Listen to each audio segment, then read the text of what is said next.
96 FM Merkuri, sahabat, dan sudah pukul 11 di hari Rabu. Jadi waktunya perbincangan Rumah Sehat Surabaya ini hadir kembali menemani Anda, sahabat. Selama kurang lebih 1 jam, perbincangan Rumah Sehat Surabaya ini bisa Anda ikuti dan merupakan hasil kerjasama dengan Ikatan Dokter Indonesia Cabang Kota Surabaya yang menghadirkan para pakar, para ahli untuk bisa memberikan kita edukasi dan informasi seputar kesehatan. Dan Anda bisa stay tune baik itu melalui aplikasi On Airs ataupun juga di websitenya Merkuri di www.merkurifm.id. Karena di website Anda bisa juga melihat secara langsung di visual radio, sahabat, di perbincangan Rumah Sehat kali ini. Dan di edisi 5 Maret 2025 kita membahas seputar BAB darah. Anda bisa berkonsultasi ataupun juga sharing di line telepon 5620096 atau di WhatsApp call dan juga WhatsApp Messenger di 08173096. Sudah hadir di studio ada Dr. Hadi Winoto, spesialis bedah, subspesialis bedah digestif. Terima kasih, Dok, sudah hadir kembali di perbincangan Rumah Sehat Surabaya. Apa kabar, Dok? Terima kasih Mbak Yanti, kabar baik. Mbak Yanti baik? Baik, alhamdulillah, Dok. Terima kasih sekali lagi. Ini mungkin tema yang banyak terjadi di masyarakat ya, Dok ya. Tapi masyarakat belum aware ternyata ini sebuah gangguan kesehatan. Dan ini semakin lama, tadi sebelum mulai saya sempat ngobrol bersama dengan dokter terkait dengan hal ini. Semakin lama kasusnya semakin banyak karena pola makan ataupun juga pola hidup kita yang ternyata juga banyak perubahan, sahabat. Pertama, Dok, kita mungkin menyamakan persepsi ya untuk sahabat-sahabat Merkuri berkaitan dengan apa itu BAB berdarah dan kenapa sih ini bisa terjadi, Dok? Terima kasih, Mbak Yanti. Jadi memang BAB darah prinsipnya itu ketika membuang kotoran itu ada darahnya, entah itu dia darahnya bercampur dengan kotorannya atau dia menetes sendiri tidak bercampur dengan kotorannya. Jadi bisa banyak macamnya. Bisa darah segar atau tidak? Darah segar itu tentang kecampur atau tidak, atau bisa warnanya bisa merah segar begitu, atau merah gelap sampai hitam kayak petis begitu. Jadi hitam pekat begitu. Nah, emang penyebab bisa banyak macam, tapi karena dari pencernaan, jadi bisa dari pencernaan bagian atas sampai pencernaan bagian bawah. Jadi bisa macam-macam ya. Dari situ kita bisa mengenali, oh kalau darahnya begini, kira-kira dari sini, darahnya begini, dari sini. Kira-kira gitu. Nah, apakah semua kasus BAB berdarah itu bisa dianggap berbahaya atau ada yang dianggap, oh itu hal yang normal? Tidak sih. Prinsipnya sih memang darah sesuatu tidak normal. Kan normal tidak ada darah tentu. Nah, hanya memang paling banyak kurang lebih 90% ke atas itu BAB darah yang ditemukan di masyarakat itu biasanya karena ambeien, wasir ya, atau ada fisura, ada luka di lubang keluar BAB-nya. Jika ada luka terus dia berdarah keluar. Itu yang paling banyak, itu kira-kira mencakup 90-90% dari kasus BAB darah yang ada. Nah, tidak normalnya di situ. Nah, tapi memang ini perlu pemeriksaan lebih lanjut. Benarkah memang hanya ambeien atau ada yang lain? Tapi soalnya kita tidak bisa menutup mata yang sisa 10%-nya itu ada yang lain soalnya. Berarti BAB berdarah itu bisa karena memang seperti karena 90% itu ambeien ataupun juga luka, tapi bisa juga disebabkan karena ini adalah gejala atau akibat dari penyakit lain, gitu ya, Dok? Betul. Penyakit lain apa? Misalnya ada infeksi di usus besarnya, ada tuka atau luka ya di usus, baik mulai dari lambung sampai ke usus besarnya. Tidak untuk kemungkinan juga tumor atau kanker, itu juga dari situ juga bisa. Jadi bisa macam-macam ya. Bergantung diperiksakan lebih lanjut gitu ya, Dok ya. Ini apa benar-benar penyebabnya gitu? Biasanya memang kan kalau ada gejala-gejala lain selain ambeien ini ya, jadi ada penyakit penyerta yang lain, ada keluhan yang lain. Misalkan berat badannya turun, nafsu makannya berkurang. Nah itu kita perlu aware. Ada sesuatu yang lain lah, misalnya ada nyeri perut. Nah kalau ambeien harusnya tidak ada nyeri perut, mungkin nyeri di dubur ya, tapi nggak nyeri perut. Nah ini ada sesuatu yang lain yang perlu kita cek lebih lanjut kayak gitu. Jadi kalau kita bicara seputar BAB berdarah, ini ternyata tidak hanya karena ambeien ataupun juga luka ya, tapi juga bisa penyebab yang lain. Tadi saya sempat bilang bahwa saya pernah memiliki pengalaman tukak lambung itu tadi ya dok ya. Betul. Berarti itu juga karena saya harus diperiksa gitu ya, pasti akan ditanyakan saat kita BAB berubah warnakah hitam atau ada merahnya gitu. Betul. Pasti ditanyakan seperti kelihatan. itu. Jadi misalkan kalau perdarahan dari saluran bagian atas, misalkan dari lambung atau usus 12 jari, karena darah kalau keluar dari sana dia akan bercampur dengan asam lambung, jadi ke bawah akan warnanya akan hitam. Nah, sedangkan kalau kita makanya ketika darahnya bagaimana nih? Kalau darahnya hitam, berarti dari atas. Tapi kalau darahnya, ini merah gelap. Merah gelap bisa macam-macam, bisa dari usus halus atau dari usus besar. Infeksi misalkan gitu ya, atau inflamatori atau diverticulitis gitu ya. Nah, itu kalau dari usus halus atau besar. Tapi kalau darahnya merah segar, apalagi tidak bercampur dengan kotoran, biasanya dok, habis dari BAB keluar BAB-nya, kotorannya, terus darahnya netes. Nah itu berarti kan darah baru keluar. Nah kalau keluar dari bawah, paling banyak memang ambeien. Jadi kan dari bawah banget ya. Ketika luka, darahnya netes segar. Nah itu memang ceritanya bisa bermacam-macam, tergantung keluhan pasien bagaimana. Nah ini kan kadang orang itu ini masih biasa, saya masih bisa tahan gitu. Sebaiknya dok kalau sudah atau hanya merasa ini sesekali saja kok, tidak sering terjadi. Kalau yang seperti itu saran dari dokter seperti apa? Apakah kalau memang sudah merasakan sekali itu sudah harus melakukan pemeriksaan lebih lanjut atau seperti apa? Tentu tidak. Memang sih biasanya kalau ada sesuatu yang lebih serius, ada tanda yang lain, misalnya gitu. Ada penurunan berat badan, misalnya gitu, yang tidak bisa dijelaskan. Artinya, ini kok tambah kurus, atau anemia. Jadi ini kok darahnya kok anemi, maksudnya darahnya kurang, tapi kok dari mana hilang ya nggak tahu. Atau ada keluhan seperti nyeri perut yang tidak wajar, yang biasanya yang muncul pada pasien. Jadi BAB darah itu hanya satu dari simptom dari keluhan yang disampaikan. Kalau ada simptom keluhan-keluhan yang lain, saya kira perlu dicek lebih jauh. Tidak langsung hari ini BAB darah, besok ke dokter. Ya misalkan mau ini karena BAB keras sebelumnya. Jadi karena BAB keras, terus ada luka misalnya gitu, terus berdarah, itu hal yang wajar kan biasanya.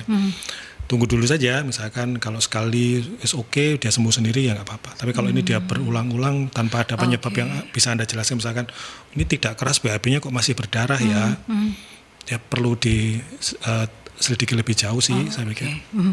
Itu yang harus dipahami oleh, karena yang tahu kita adalah kok rasanya ada beda gitu ya, itu betul. Itu pasien yang merasakan gitu ya dok. Ya. Nah kalau kita bicara tentang penyebab paling umum dari BAB berdarah ini, apakah karena pola makan, apakah karena gaya hidup yang sekarang yang serba instan dan lain sebagainya, atau kebanyakan apa sih dok? Jadi kalau lihat dari penyakit paling umumnya adalah ambeien, kan 90% ambeien ya, atau luka di anus, visura namanya. Nah itu terjadi karena BAB yang kotoran yang keras. Nah BAB yang keras ini kan harus ngeden nih, supaya bisa keluar, itu ada luka jadinya. Terus akibat ngeden tadi aliran darahnya tidak lancar tuh baliknya jadi ambeien. Nah jadi penyebab apa nih paling banyak BAB keras ini? Satu, kerasnya kotorannya itu karena pola makan yang tidak banyak serat jadinya akan jadi keras.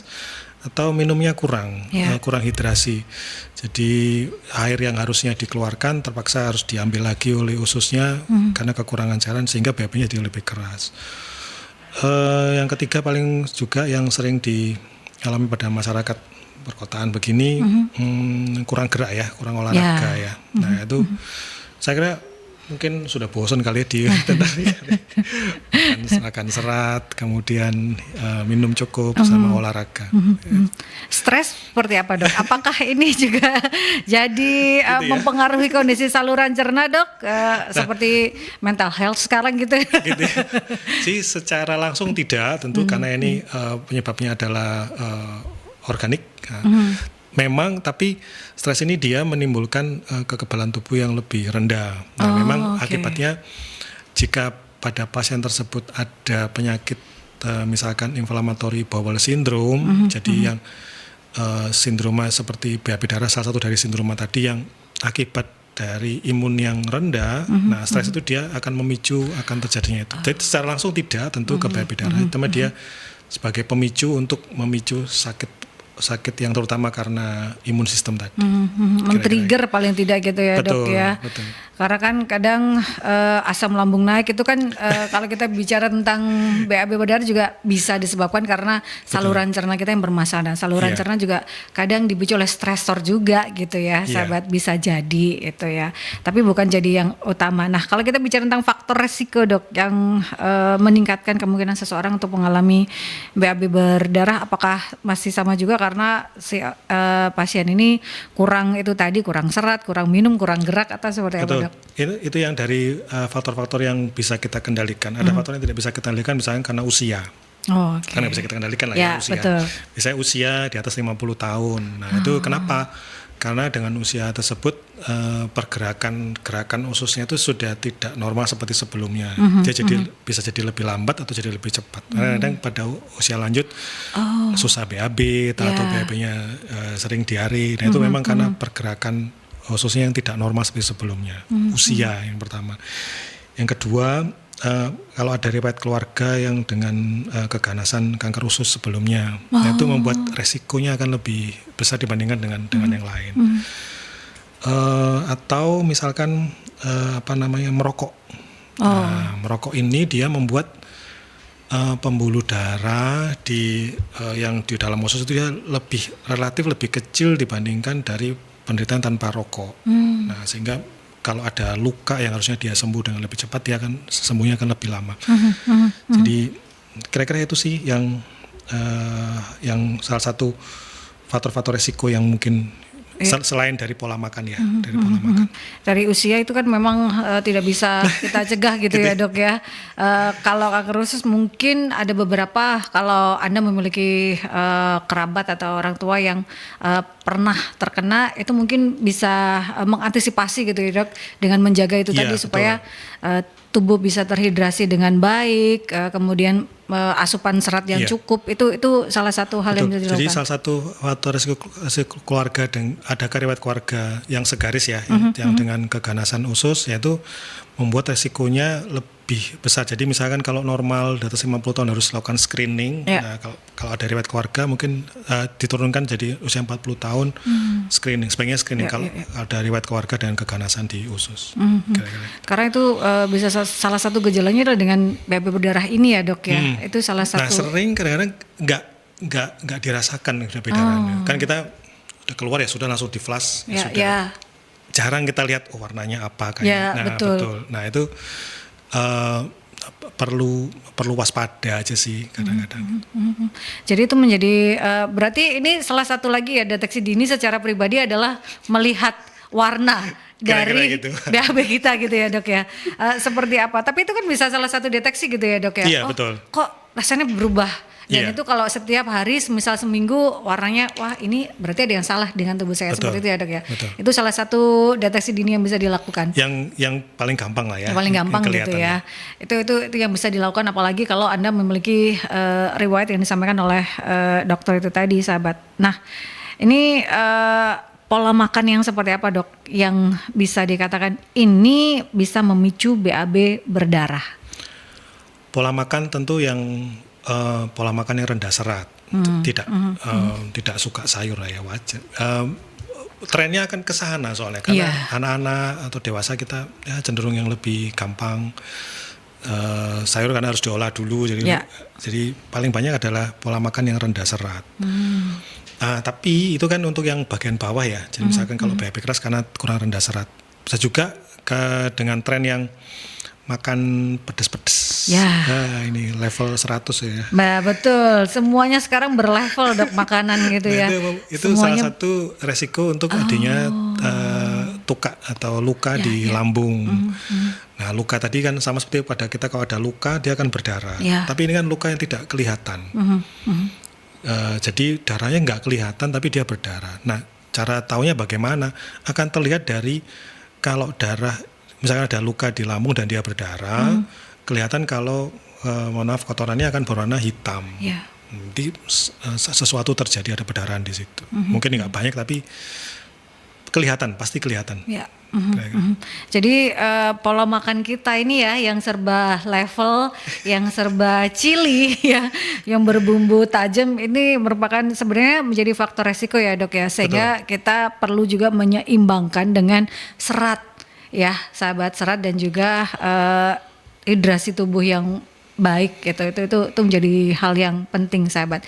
Kita ke jeda iklan terlebih dahulu sebelum saya nanti akan membacakan beberapa pertanyaan yang sudah masuk di WhatsApp Messenger-nya Mercury. Jadi tetap stay tune di 96 FM Mercury di perbincangan Rumah Sehat Surabaya. Anda bisa sharing dan bertanya bersama dengan Dr. Hadi Winoto, spesialis bedah subspesialis bedah digestif, di tema kita seputar BAB darah di 5620096 atau di WhatsApp call dan juga WhatsApp Messenger di 0817300996. 96 FM Mercury, sahabat, masih di perbincangan Rumah Sehat Surabaya. Kita membahas tema seputar BAB darah bersama dengan Dr. Hadi Winoto, spesialis bedah subspesialis bedah digestif ya. Dan ini sudah ada pertanyaan yang masuk dari Ibu Desi. Dok, kalau seseorang itu mengalami BAB berdarah sesekali saja, apakah itu perlu dikhawatirkan ya Dok? Baik, terima kasih. Seperti yang tadi ya, gitu Dok ya. Baik, terima kasih pertanyaannya Bu Desi. Nah, memang khawatir nggak apa-apa ya, artinya kita aware. Hanya kalau kita bisa memperkirakan ini BAB darahnya karena setelah saya habis BAB keras terus berdarah, mungkin Anda tidak perlu khawatir ya. Ini terus setelah BAB tidak keras Anda tidak berdarah lagi, oke lah. Cuma Anda perlu khawatir ketika ini sudah tidak keras BAB-nya kok masih berdarah, atau Anda tidak bisa mendeteksi ini kenapa ya kok tetap berdarah ya. Sih ada baiknya untuk periksa lebih lanjut sih. Ya. Lebih baik memeriksakan lebih lanjut supaya lebih tahu apa. Betul, gitu ya Dok ya. Untuk lebih tahu secara lebih dini kalau ya penyebabnya apa. Ini ada pertanyaan lagi dari Fitri ya. BAB berdarah itu kenapa ya Dok? Apa karena kondisi tertentu dari sakit lainnya atau bisa juga karena memang hanya bermasalah dengan lambungnya saja ya Dok? Jadi prinsipnya, terima kasih Mbak Fitri. Jadi prinsipnya kenapa kok bisa ada darah? Normal kan tidak ada darah ya. Kalau darah berarti ada luka di situ. Nah, lukanya bisa macam-macam penyebabnya. Bisa karena iritasi, mesti tadi kayak Mbak Yanti makan kecut gitu, pedas gitu, itu iritasi di lambungnya, terus jadi luka. Seperti kita iritasi terus dia luka di luar kelihatan berdarah ya. Atau dari infeksi di ususnya juga bisa. Misalkan ada luka akibat tifus misalnya gitu kan, ada luka terus lukanya itu ada di permukaan ususnya berdarah dan kelihatan. Masalahnya kan luka berdarah itu tidak kelihatan kan di dalam perut. Betul. Nah, yang bisa kita lihat apa yang keluar dari situ. Jadi bisa macam-macam, mulai dari infeksi atau luka biasa sampai kepada keganasan atau kanker. Bisa jadi macam. Bisa banyak hal gitu ya. Betul. Kita ke penelpon terlebih dahulu. Selamat siang Mercury. Siang. Halo. Suaranya dengar ya? Suaranya rada mendem. Dalam banget saya gitu. Lagi nggak minum apa? Loh, bukan mendem itu. Dalam banget suaranya. Halo. Halo. Ya, boleh dicoba silakan. Dengan Mas Dewa. Ya, dengar banget tapi ini ya jauh ya. Iya. Iya, aku jadi bingung ini. Ya tapi ya, boleh. Semoga bisa ini ya, jelas ya. Ya, nanti saya coba untuk menulis pertanyaannya Mas Dewa. Ya, yang saya tanyakan itu kan, ini kan tentang tentang BAB berdarah ya, atau lebih ke kankernya ini? Ini seputar BAB darah Mas Dewa.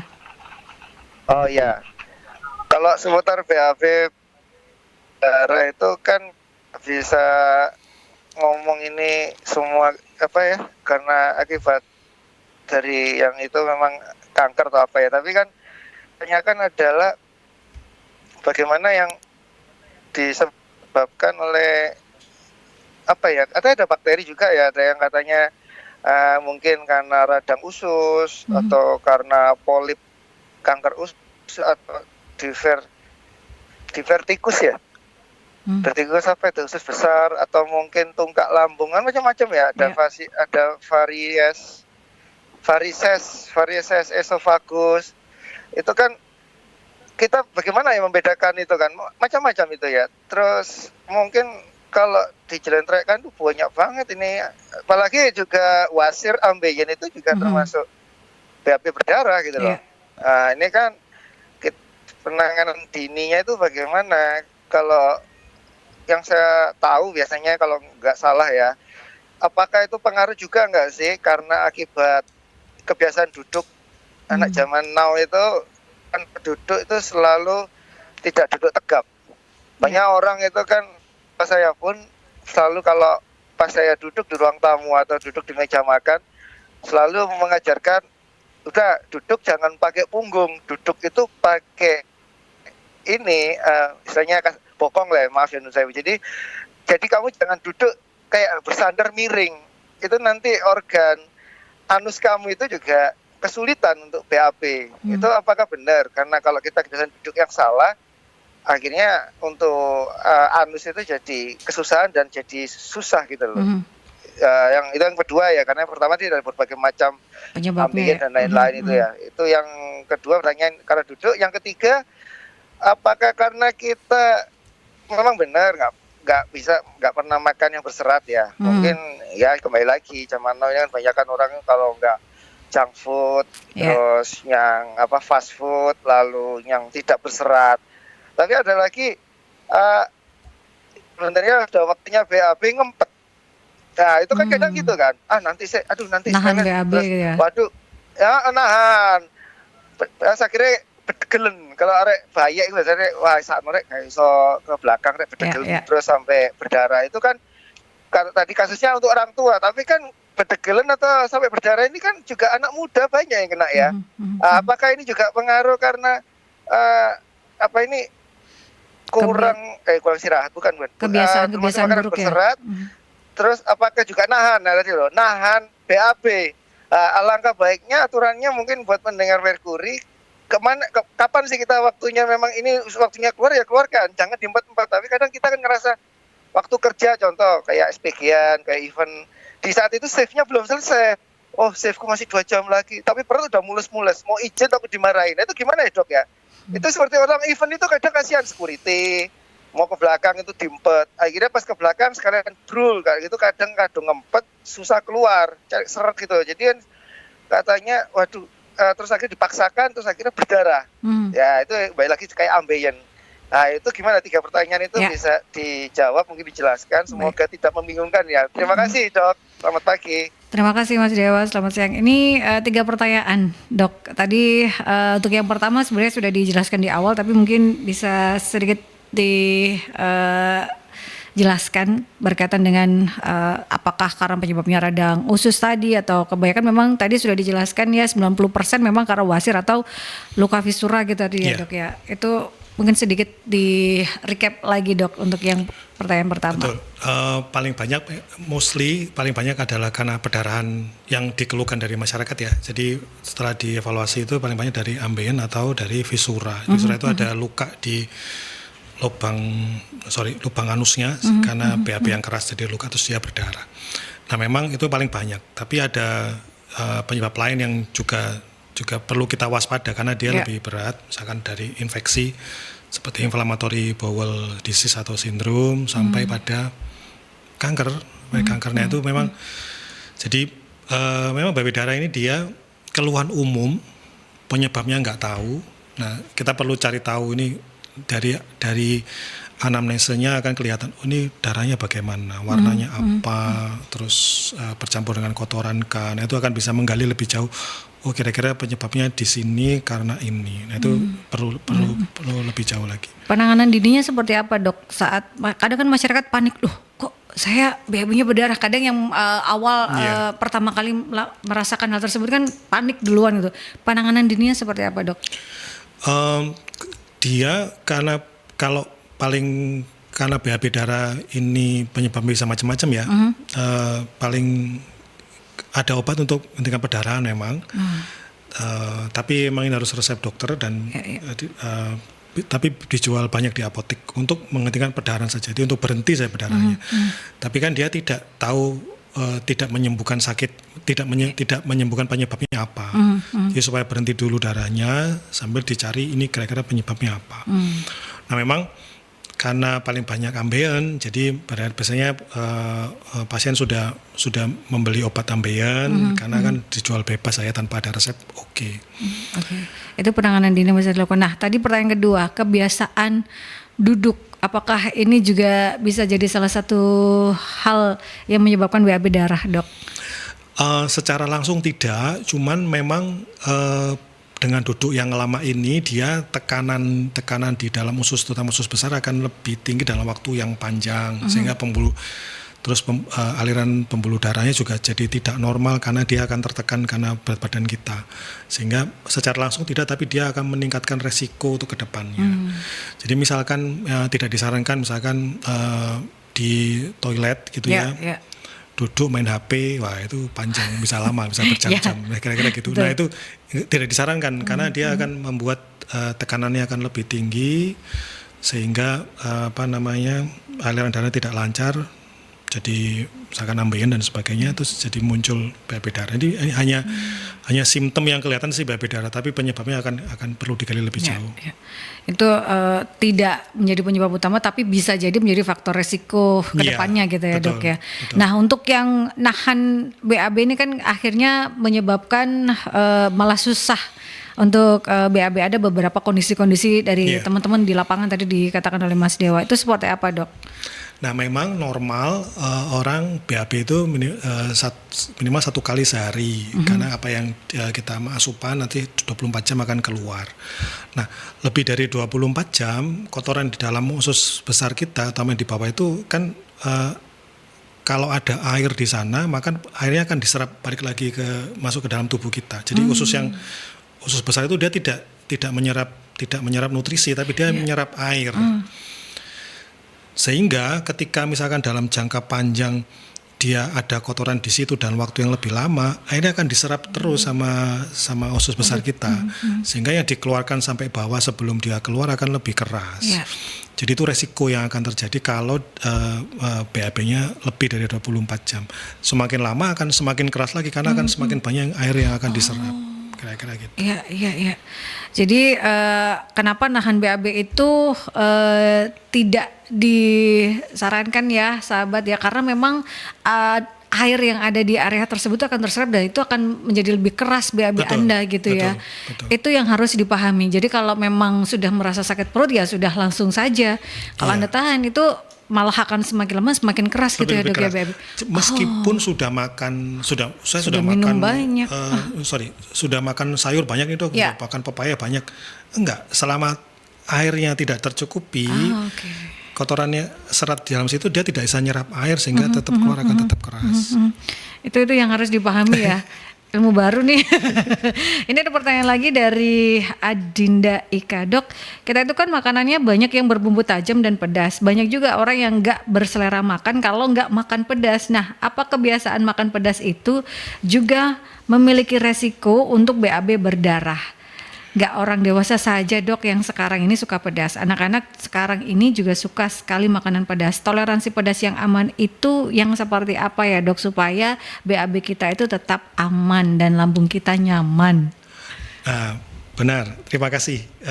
Jadi karena pola makan kita sudah berbeda dari sebelum-sebelumnya, makanan yang spicy ya, pedas, kecut, ya itu yang mengiritasi itu di fase awal ketika makan itu kan akan mengiritasi lambung. Lambung ini dia memang lambung ada pelindung, jadi ada selaput pelindungnya supaya makan asam atau pedas kita tidak mengiritasi permukaannya. Cuman kalau digempur tiap hari kira-kira gitu pertahanannya jebol juga nanti. Nah, keluhan Perdarahan yang muncul karena luka itu memang pada tahap akhir memang.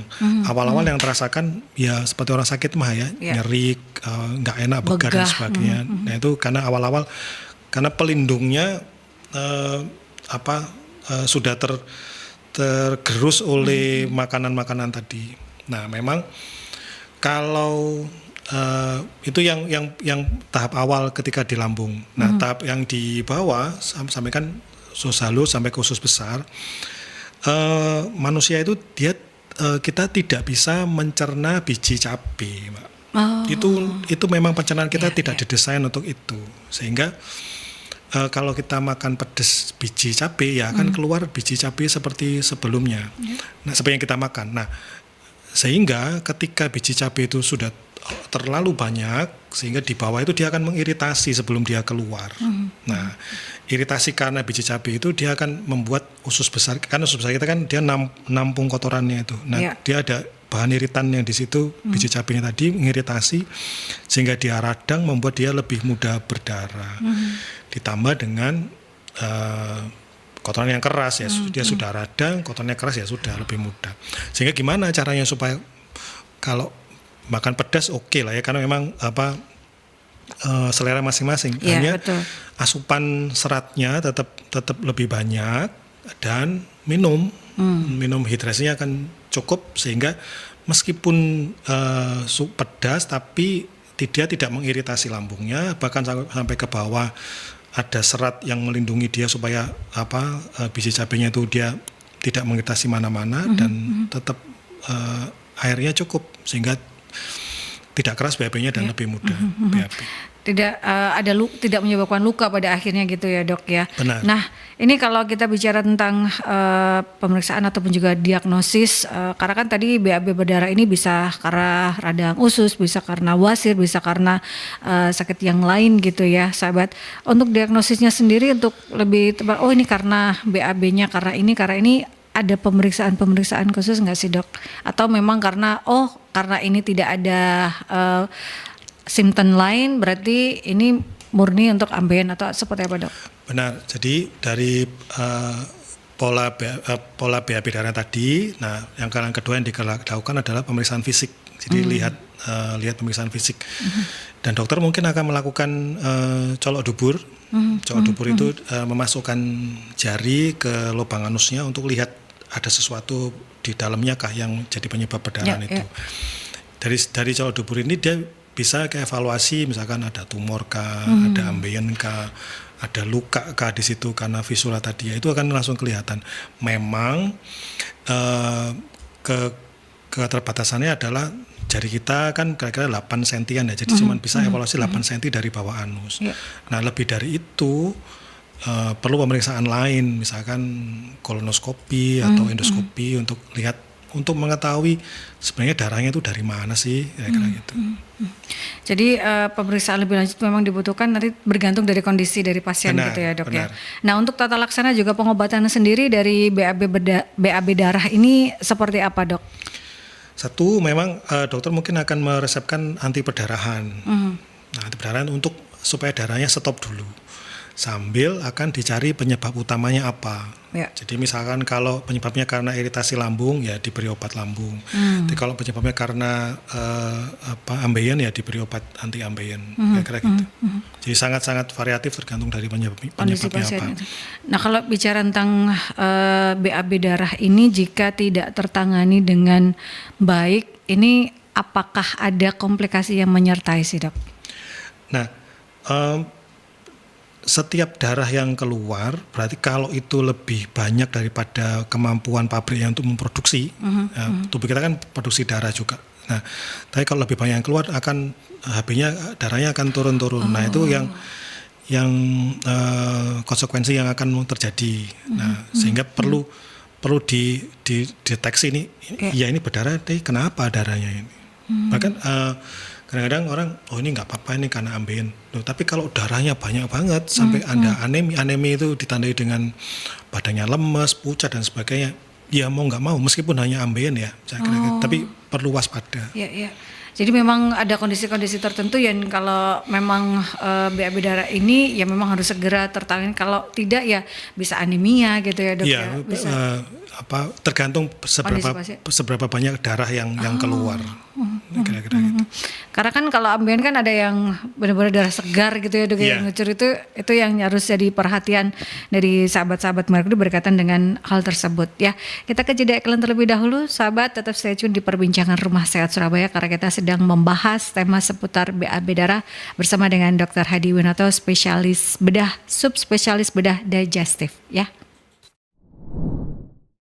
96 FM Merkuri, sahabat masih di perbincangan Rumah Sehat Surabaya dan kita membahas seputar BAB darah ya bersama dengan Dr. Hadi Winoto, spesialis bedah, subspesialis bedah digestif.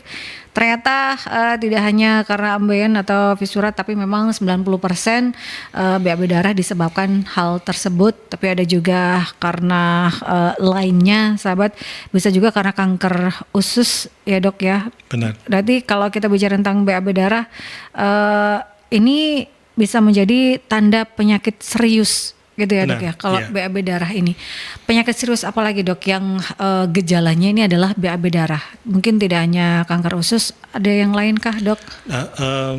Yang juga cukup banyak itu inflammatory, jadi radang di usus, jadi inflammatory bowel disease. Jadi ada radang di usus. Nah itu ada kayak luka begitu.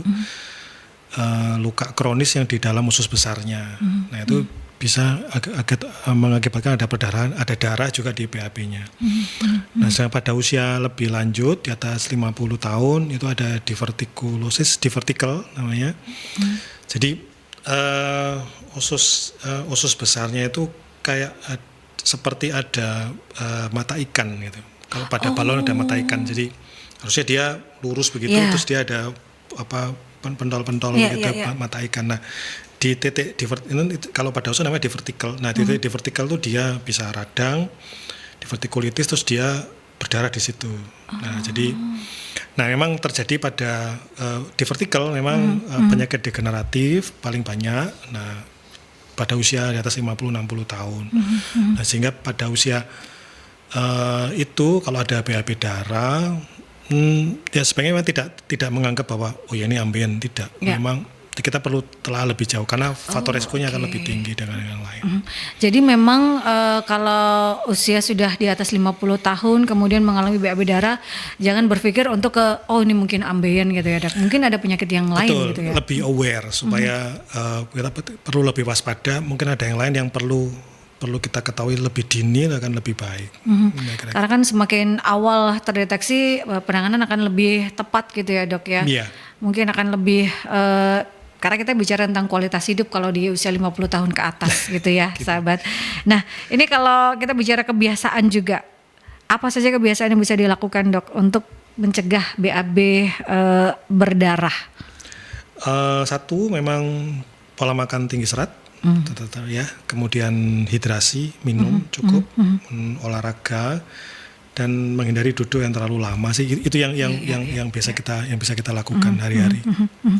Nah itu memang ya serat, kemudian konsumsi air yang udah bosan cukup. Mungkin ya. Iya, apalagi kalau kita bicara tentang bulan puasa, ini akan lebih lagi ya dok ya. Secara kita konsumsinya berubah gitu ya. Betul. Itu kalau menurut dokter seperti apa baiknya secara untuk konsumsi dan juga tidak hanya konsumsi serat tapi juga konsumsi air, itu seperti apa dok baiknya? Tentu ketika kan kita panjang untuk puasanya, ketika berbuka itu ya minum dulu karena untuk mencukupkan hidrasi dulu. Kemudian tapi ya susah juga ketika awal hidangan yang akan disertakan adalah mungkin gulai kambing lah. Iya.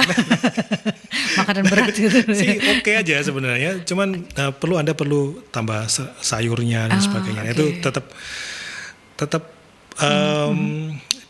di WHO menyarankan 50% dari porsi makan kita adalah sayur dan buah. 50% loh, banyak banget. 50% ya, bukan 3/4-nya gitu ya, bukan 1/4 juga gitu ya dok ya. Minimal 50% dari piring kita isinya sayur dan buah.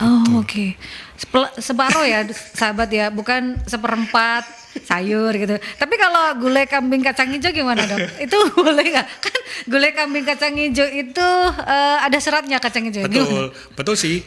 Cuman porsi kacang hijaunya kan lebih dikit daripada gulainya. Ya. Tapi bisa lumayan ya dok ya, nambah serat dikit tuh dok. Tapi berarti porsi kita harus diubah mumpung ini masih di awal-awal Ramadan ya, supaya nanti 30 hari kita menjalani puasa Ramadan itu dengan nyaman sahabat. Bukannya di Ramadan saja loh sebenarnya. Ya. Kan tetap 50% itu tetap dikerjakan. Ya setiap harinya. Kita mulai di Ramadan dok. Gitu ya. Tapi teman-teman Katolik kita juga mulai hari ini juga Rabu Abu gitu ya, mulai puasa juga gitu ya. Jadi porsi makan Anda harus diperhatikan, yaitu separuhnya adalah serat sayur dan buah. Paling tidak 50 piring kita adalah serat dan buah, baru lainnya karbo, protein dan lain sebagainya gitu betul. Ya. Tapi kita kebanyakan 50-nya karbo dok. Itu yang harus diubah ya sahabat, kalau kita bicara tentang kebiasaan untuk mencegah BAB, konsumsi tinggi serat itu akan sangat berpengaruh. Kemudian posisi duduk di toilet itu bisa berpengaruh tidak dok dalam mencegah BAB berdarah ini? Nah benar, jadi secara fisiologis memang pola duduk di toilet itu yang secara fisiologis yang disarankan oleh dokter itu dia posisi jongkok sebenarnya. Artinya lutut lebih tinggi daripada pinggul. Jongkok lah berarti ya. Nah, maksudnya dengan jongkok itu tekanannya itu akan lebih rendah dan otot-otot dasar panggulnya itu tidak bekerja lebih berat untuk nahan. Nah, memang jadi masalah karena banyak toiletnya posisinya duduk sekarang ya. Hampir semua duduk. Betul. Nah, itu padahal secara fisiologis itu tidak baik untuk otot-otot panggul kita untuk menurunkan tekanan ketika BAB. Nah, maka ada di orang modifikasi dengan ada kursi kecil, di bawahnya gitu. Jadi supaya lututnya lebih tinggi daripada panggul, seperti memodifikasi seperti orang jongkok kira-kira gitu ya. Itu salah satu upaya ya dok ya, untuk membuat otot di panggul kita itu bisa lebih rileks lah saat kita BAB gitu ya dok ya. Itu bisa Anda terapkan ya dengan kasih bangku kecil sahabat di bawah supaya bisa buat bertumpu kaki Anda gitu ya. Itu yang bisa dilakukan. Nah kalau kita ini ada pertanyaan yang baru masuk ya, kita jawab terlebih dahulu dari sama dengan nama yang pertama, pertanyaan dari Ibu Desi. Kanker usus besar jarang bisa terdeteksi, itu kenapa ya dok? Dan bagaimana dengan orang yang profesinya penari jaranan yang makan beling? Mohon pencerahannya. Itu seperti apa dok? Betul. Wah, dia tidak luka ini, beling loh dimakan dok. Jadi kalau untuk kanker pencernaan itu memang seringkali terdeteksi lambat. Satu karena keluhan yang dirasakan pasien itu dia menganggap itu hal yang biasa. Misalkan BAB darah ini biasa ini, tambah kurus biasa karena diet. Enggak, ada sesuatu yang tidak biasa yang perlu Anda perlu tahu. Jadi sehingga ketika datang sudah tahap lebih lanjut. Yang kedua yang sering itu karena tidak melakukan screening. Betul. Screening itu dikerjakan tanpa ada keluhan memang. Umur 50 tahun tetap dilakukan screening untuk kolonoskopi misalkan gitu. Di negara maju di Jepang misalkan itu mewajibkan penduduknya untuk screening di usia 50 tahun dan itu dibiayai oleh negara. Kolonoskopi, gatroskopi karena angka keganasan lambung di sana tinggi. Jadi mereka mendeteksi sampai lebih dini. Nah di kita masih belum, tapi prinsipnya ketika screening itu dikerjakan memang ada atau tidak ada faktor resiko tetap dikerjakan untuk mengetahui lebih dini. Gitu. Nah jadi, terkait makan beling atau paku tadi, nah itu memang kadang-kadang ada hal-hal yang tidak bisa dijelaskan secara medis ya, saya mohon maaf. Secara ilmiah gitu ya sahabat ya. Tapi memang ya ini orang-orang tertentu gitu ya sahabat. Mungkin kalau kita yang biasa ya pasti akan ada resiko-resiko lainnya gitu ya dok. Yang mungkin sekarang ini belum terlihat tapi kita nggak pernah tahu ke depannya seperti apa gitu. Nah kalau kita bicara tentang kondisi BAB darah ini kapan harus segera menemui dokter spesialis digestif mungkin untuk menanyakan kondisinya apakah memang BAB darah saya ini baik-baik saja, normalkah atau ada hal lain yang harus saya periksakan, Dok? Benar, terima kasih Mbak Yan. Jadi kita perlu waspada kalau BAB darahnya berulang, dan yang kedua disertai dengan keluhan yang lain. Apa misalkan berat badannya menurun, kelemahan, pucat. Nah itu ada sesuatu yang lain yang perlu kita waspada. Jadi tidak hanya BAB darah, tapi ada simptom lain yang menyertai gitu ya, Iya, Dok, ya, kita perlu waspada. Tiba-tiba kok turun drastis berat badannya padahal makanya normal-normal saja. Baik, nah benar. itu yang harus mulai aware sahabat. Atau ada hal-hal lainnya mungkin demam kah atau apa, ya mungkin ini ada iritasi dan lain sebagainya. Itu yang harus Anda pahami sahabat, aware, karena yang tahu kondisi kita adalah ya kita sendiri gitu. Terakhir Dok, sebagai closing statement, pesan saya untuk sahabat-sahabat Merkuri, apa yang ingin disampaikan dokter terkait dengan tema kita hari ini, Dok? Pesan kami bahwa jaga selalu kesehatan saluran cerna kita dengan pola makan sehat, banyak serat, kemudian rutin berolahraga dan hidrasi yang cukup. Gitu. Nah itu yang penting gitu ya sahabat. Jangan sampai kekurangan, karena kurang itu ya kita tidak pernah mau untuk mendapatkan BAB darah gini ya, karena akan sangat mengganggu aktivitas Anda.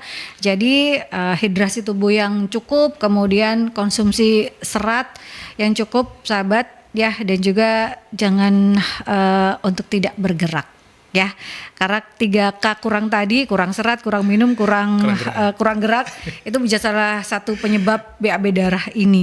Dan tadi yang terpenting untuk pola makan adalah separuh dari piring kita itu adalah serat, buah dan sayur sahabat. Terima kasih untuk Anda yang sudah stay tune, dan terima kasih juga untuk Dr. Hadi Winoto, Terima kasih. spesialis bedah subspesialis bedah digestif, sudah hadir, sudah memberikan kita banyak informasi dan edukasi seputar tema kita kali ini sahabat. Dan untuk Anda yang tertinggal, Anda bisa menyaksikan kembali di YouTube channelnya Merkuri di Radio Merkuri 96. Ketemu lagi di Perjalanan Rumah Sehat Surabaya yang hadir setiap hari Rabu dari pukul 11 hingga 12 siang dan merupakan hasil kerjasama dengan Ikatan Dokter Indonesia Cabang Kota Surabaya. Stay safe, stay healthy, be happy, dan Assalamualaikum warahmatullahi wabarakatuh.